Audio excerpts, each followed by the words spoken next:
नाशिक पश्चिमच्या आमदार सीमा हिरे यांच्या माध्यमातून मतदारसंघामध्ये विकास कामांचा वेग सुरू असून स्थानिक स्वराज्य संस्थांच्या निवडणुका जाहीर होण्याच्या पार्श्वभूमीवर मतदारसंघातील अनेक विकास कामं पूर्ण झाली असल्यानं या कामांचा लोकार्पण सोहळा सोमवारी संपन्न झाला। समृद्ध नगर या ठिकाणी विठ्ठल मंदिरामध्ये आमदार हिरे यांच्या निधीमधून फ्लेवर बॉक्स बसवण्याचं काम पूर्णत्वास गेलं होतं। या कामाचं लोकार्पण सोमवारी आमदार सीमा हिरे यांच्या हस्ते फीत कापून कोनशिलेचं अनावरण करण्यात आलं। यावेळी आमदार सीमा हिरे आणि महेश हिरे यांच्या हस्ते विठ्ठल रुक्मिणी मंदिरामध्ये पुष्पहार अर्पण करण्यात आला। दरम्यान पिंपळगाव बहुलातील आमदार सीमा हिरे या ठिकाणी त्यांच्या निधीमधून सिद्धेश्वर महादेव मंदिर परिसरात लोकनेते गोपीनाथ मुंडे भव्य सभामंडप उभारण्यात आलं असून या सभामंडपाचं लोकार्पण सोहळा सोमवारी पार पडला। यावेळी आमदार सीमा हिरे यांच्या हस्ते फीत कापून सभामंडपाचं लोकार्पण करण्यात आलं। आमदार सीमा हिरे यांच्या माध्यमातून पिंपळगाव बहुला परिसरात अनेक विकास कामं झाली असल्याचं माजी मंडल अध्यक्ष भगवान काकड यांनी आपल्या प्रास्ताविकातून मांडलं।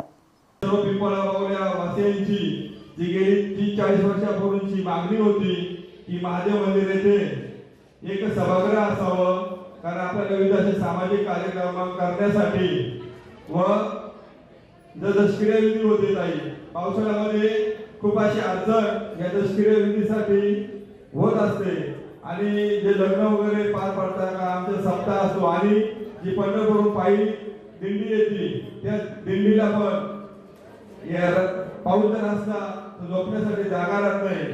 तर आपल्या ताईच्या माध्यमातून इथं आजचं सभामंडपाचं लोकनेते स्वर्गीय गोपीनाथजी मुंडे सामाजिक सभागृहाचं आज लोकार्पण होत आहे आणि आपल्या ताईंचे मतदारसंघामध्ये विकासाचे असे खूप वारे वाढलेले आहे। ताई 2 वेळेस आमदार होत्या, त्या कामाची दखल घेऊन पक्षाने तिसऱ्यांदा पण कामा त्यांचा विश्वास दाखवला व ताईंना पुन्हा उमेदवारी दिली आणि त्या ताईंना सगळ्यात जास्त जे 283 आमदार आहे त्या आमदारांमध्ये सगळ्यात जास्त जर मताधिक्य असेल महिलांमध्ये तर आपल्या ताईला 70,000च्या लीडनी आपल्या ताई या निवडून आलेल्या आहे। त्याला कारण असं आहे की ताईंनी विकासाचे खूप असे कामं केलेले आहे आपल्या मतदारसंघामध्ये आणि ताई एक विशेष करून सांगावं वाटतं बरं का ताई जे आपल्या लाडक्या बहिणी इथं बसलेले आहे,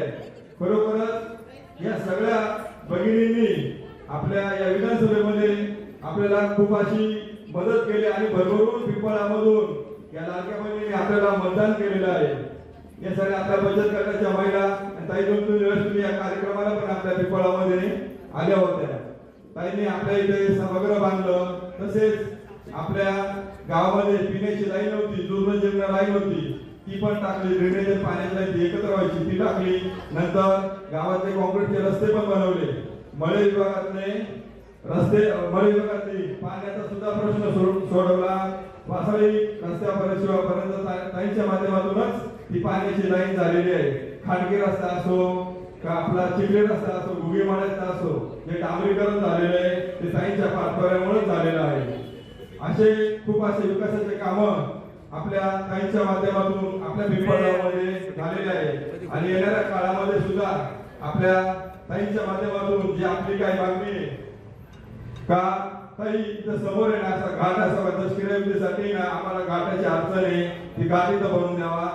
ही अभ्यासिका आहे तिचं रुंदीकरण करावं आणि मळे ड्रेनेज लाईन नाही ड्रेनेज लाईन आणि जे आपल्या राजवाड्यामध्ये एक चावडी नवीन बांधवायची ती पण।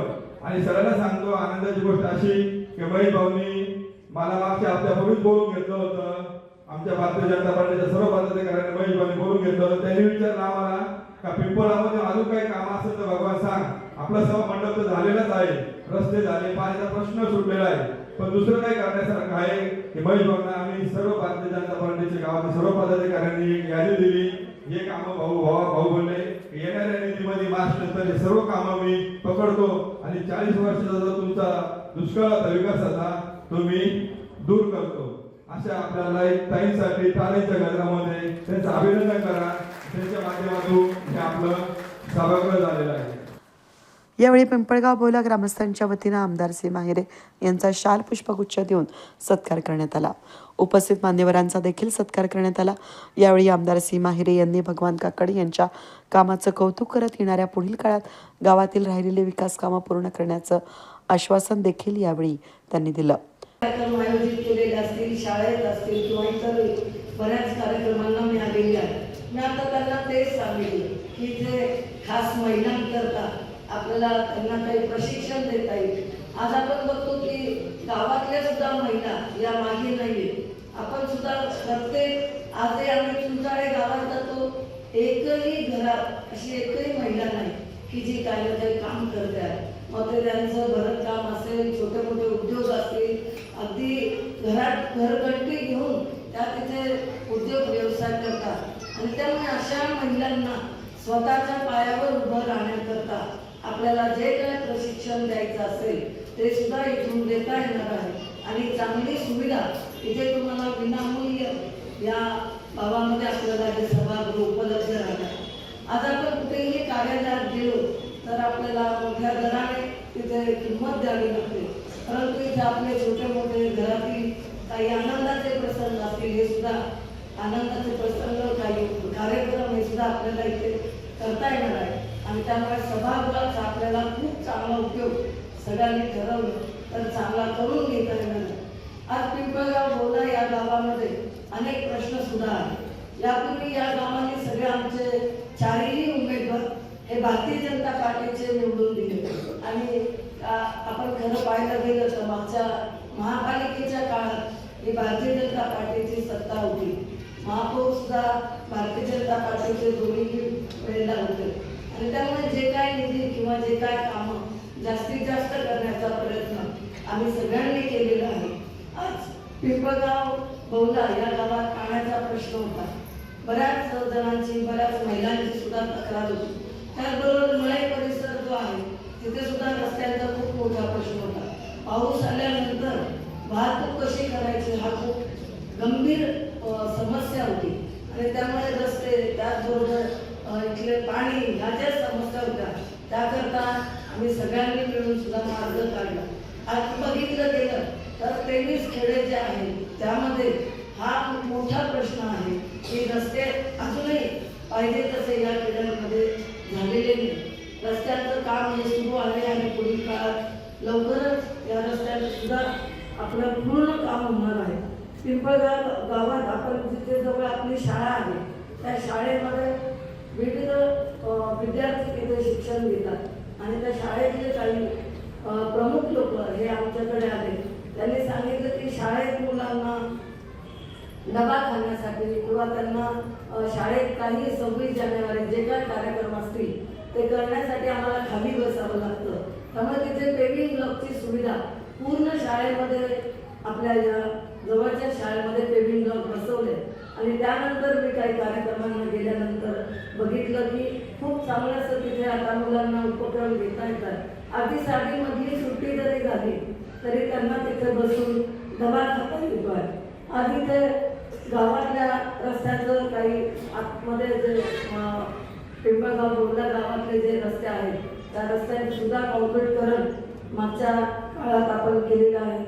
त्याचबरोबर पिण्याची लाईन टाकलेली आहे. आणि ज्या काही भूमिगत वायर होत्या MSCBच्या त्याच्यामुळे बऱ्याच ठिकाणी आपण बघितलं की अनेक दुर्घटना सुद्धा घडलेल्या होत्या. सातूरमध्ये तर मोठ्या प्रमाणात अशा काही घटना घडल्या. त्यामुळे पूर्ण कुटुंबावर शोककळा पसरली. अगदी लहान मुलं असतील, तरुण मुलं असतील, काही महिला असतील ज्या जुनामाळ्यात घालायला गेल्या असतील तेव्हा त्यांना तिथे MSCBच्या लाईन, धोकादायक लाईनला स्पर्श झाला.